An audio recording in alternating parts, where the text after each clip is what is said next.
Hello and welcome to my presentation on the law regulating leases and in particular leasehold covenants. Today I shall be critically analysing the law, the current issues surrounding leasehold covenants and suggesting potential reforms in order to improve the law. The Law Commission states that the law on leasehold impacts the lives of millions of people, whether they are landlords, tenants of homes, farms or businesses, meaning that it is a critical aspect of land law. However, before a critical analysis can begin, it is necessary to establish what a leasehold covenant is. A lease is a form of contract between two or more parties, and therefore, being a contract, will contain terms called covenants. Leasehold covenants are either expressed, i.e. they're specifically stated in the lease, or implied, meaning that they are not specifically stated, but they are assumed to be true by all parties concerned. Throughout this presentation, I shall be critically analysing the current law on a landlord's covenant fit for habitation, the law of forfeiture, and leases signed before January the 1st, 1996. The first area of leasehold covenant law that I believe to be in need of reform in the near future is the uncertainty surrounding a landlord's covenant to maintain the property fit for habitation. Under current UK law, there is no implied covenant for landlords to ensure that their leased premises are fit for habitation. Despite this, there are circumstances where landlords are required to make the premises fit for habitation, making the law unclear and often confusing with regard to whether or not a tenant knows if his lease should be made fit for habitation by the landlord at the start of the lease. Now, the first issue with this current law comes from the decision in the case of Smith and Marrable in 1843, where a common law obligation was placed on the landlord, stating a furnished house must be fit for habitation, which was further supported by the case of Wilson and Finch Hatton in 1877. However, this obligation only relates to the condition of the premises at the commencement of the letting and has no effect on unfurnished premises and only applies to residential tenancy. Now, the issue here is that the law is unnecessarily confusing and raises numerous avoidable issues, such as what constitutes a furnished premise and residential tenancy. These issues contribute to the lack of clarity with regard to the covenant of fit for habitation. Furthermore, along with a common law obligation, there is also a statutory obligation imposed on landlords to ensure their premises are fit for habitation under Section 8 of the Landlord and Tenant Act 1985. This states that a dwelling house will be fit for habitation at the start of and throughout the tenancy. So the issues that we have is the confusing and complex realisation that there is a common law and a statutory obligation on fit for premises, yet no implied covenant. The main cause of these issues is that both common law and statutory obligations only refer to human habitation. In order to make the law clearer and less confusing for both landlords and tenants entering in the lease, I suggest reforming the current standpoint of no implied covenant on making landlords' premises fit for habitation and changing it so that there is an implied covenant. This will remove the conflict between statute and common law judgments and the current lack of necessity to ensure premises are fit for habitation. I also suggest that there should be an implied covenant unless it is expressly stated that the premises is not going to be used for residential tenancy, in which case there should be no implied covenant. I believe that residential tenancies are at the heart of the issue, as both common law and statute look to protect residents, yet the current law concerns all leases, meaning that there is no implied covenant. My suggested reform removes the need for common law and statutory obligations, thus making it simpler and clearer. Another area of law regarding leasehold covenants in need of reform is the process of forfeiture. The term forfeiture was described by Lord Justice Fox in Clays Lane Cooperative against Patrick in 1984 by stating, a right to determine a lease by a landlord is a right of forfeiture if A, when exercised, it operates to bring the lease to an end earlier than it would naturally terminate, and B, it is exercisable in the event of some default by the tenant. The main issue with the law of forfeiture, much similar to the issue of the covenant of fit for habitation as I previously mentioned, is that the law is unclear and lengthy, but moreover does not provide an equal field between the tenant and the landlord. Kevin and Susan and Francis Gray state in their book Elements of Land Law that the right to re-enter the demised property and forfeit the lease or tenancy is the most draconian weapon in the armoury of a landlord. Now, the draconian nature of this process means that tenants can be viewed to be treated unfairly in comparison to landlords. For example, a landlord's breach of covenant can only really lead to damages for the tenant, whereas they can be made homeless by their breach through the process of forfeiture.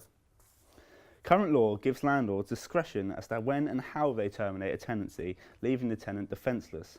The Law Commission's consultation paper, Termination of Tenancies for Tenant Default in 2004, stated that the law on forfeiture is complex, it lacks coherence, and it can lead to injustice, before suggesting that reform would be of benefit to both landlords as well as tenants. As well as its archaic and confusing nature, coupled with its seemingly discriminatory regulations towards tenants, the rule of forfeiture also has other issues. As previously mentioned, we have established that forfeiture can seem to be unfair on tenants in the circumstances. However, it is apparent that landlords can also suffer. Problems arise for the landlord when he or she obtains the right to re-enter, i.e. when the forfeiture has occurred, as the process of forfeiture is unclear on the landlord's right at that particular moment before re-entry. For example, can the landlord still charge the tenant rent or make him abide by his covenants between the time of notice of forfeiture and the time of re-entry? The issue arises when the landlord's lack of understanding and guidance when executing a forfeiture can actually lead to their entry becoming invalid due to still treating the tenant as a tenant. Paragraph 1.10 of the Law Commission's report on the termination of tenancies for tenants default in 2006 helps explain the possible disadvantage to landlords when the process of forfeiture occurs. The paragraph states, once a ground for forfeiture has arisen and before the landlord has re-entered, the tenant should not be treated by the landlord as a tenant. To do so may have serious consequences for the landlord as a result of the doctrine of waiver. If the landlord, with notice of the tenant's breach of covenant, deals with the tenant on the basis that the tenancy is continuing, for example making a rent demand, the right of re-entry will be thereupon waived. Waiver operates objectively in that it is irrelevant what the landlord actually believes. It therefore often acts as a trap for unwary landlords. So it's clear the Law Commission here highlight the dangers of the process of forfeiture for landlords, and in particular showing how easy it can be for landlords to waive their right to re-entry even though they believe they are doing nothing wrong. It is therefore clear that the law on forfeiture is in need of reform when it comes to tenants' breach of leasehold covenants. I suggest that the law abolishes the draconian process of forfeiture and adopts a fairer process for both landlords and tenants, simplifying the law. The Law Commission, in its executive summary of paper 303, Termination of Tenancies for Default, suggests a simpler scheme in place of forfeiture. It states at paragraph 1.11 that the scheme requires the landlord wishing to proceed to warn the tenant of the impending action by giving a written notice. The tenant default must set out the details of the breach, any remedial action required, and the date by which it should be completed. This reform would simplify the law drastically, while also removing the landlord's power to re-enter their property at their discretion, essentially leaving a tenant homeless in some circumstances. Under this suggestion, a tenant will be given notice and have a certain amount of time to rectify any breaches before re-entry can occur, thus evening the relationship between the landlord and a tenant and removing the archaic nature of the process in which forfeiture previously applied. Another area of law relating to leasehold covenants that I believe is in need of urgent reform is tenants' liability on leases granted before the 1st of January 1996.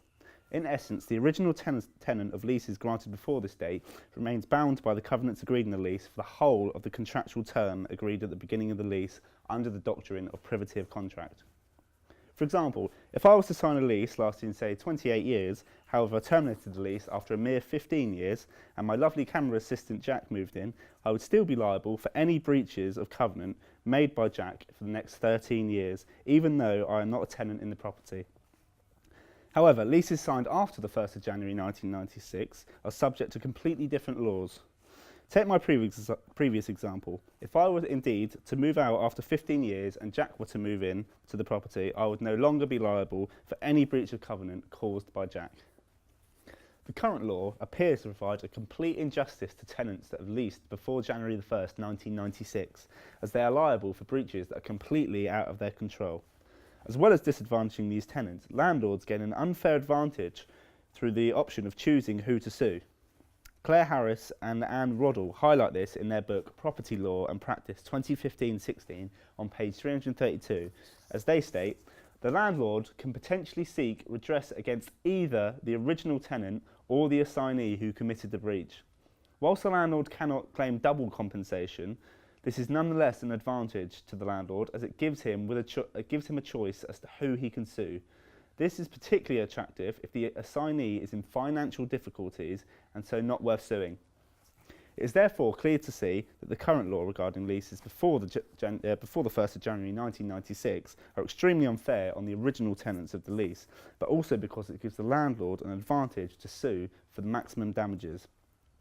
I therefore suggest adopting a similar legal position to leases signed after the 1st of January 1996, thus removing the tenant's liability as soon as their lease is terminated. This is a necessary reform, as it would be unjust to seek damages from an ex-tenant who had no control over the breach, thus why the law changed for leases after January the 1st, 1996. And there is no valid reason preventing the law from changing to suit leases before 1996 the same. To conclude, there are 3 areas of law that I've highlighted to be in need of urgent reform. The first of these points was the confusion surrounding a landlord's covenant to ensure his premises are fit for habitation, and in particular the fact that there is no implied covenant, yet there's a statutory obligation and a common law obligation. I suggest making the covenant of fit for habitation implied on all leases unless those expressly stated where the property shall not be used for residential purposes, therefore removing confusion and simplifying the law. Secondly, I suggest a reform of the law on forfeiture, abolishing the process and replacing it with a fairer system for tenants, removing the landlord's discretion as to when he or she can re-enter the property. The new process will allow tenants time to make alternative arrangements or time to remedy the breach before the landlord re-enters. Finally, I believe there is need for reform on the law of leases signed before the 1st of January 1996. I suggest reforming the law in a similar fashion to leases signed after the 1st of January 1996, therefore relieving ex-tenants of liability of breaches that would be beyond their control. I believe that implementing these reforms would help clarify the law on leasehold covenants and help remove any disadvantages both landlords and tenants may have when entering a lease. Thank you for taking the time to listen to my presentation.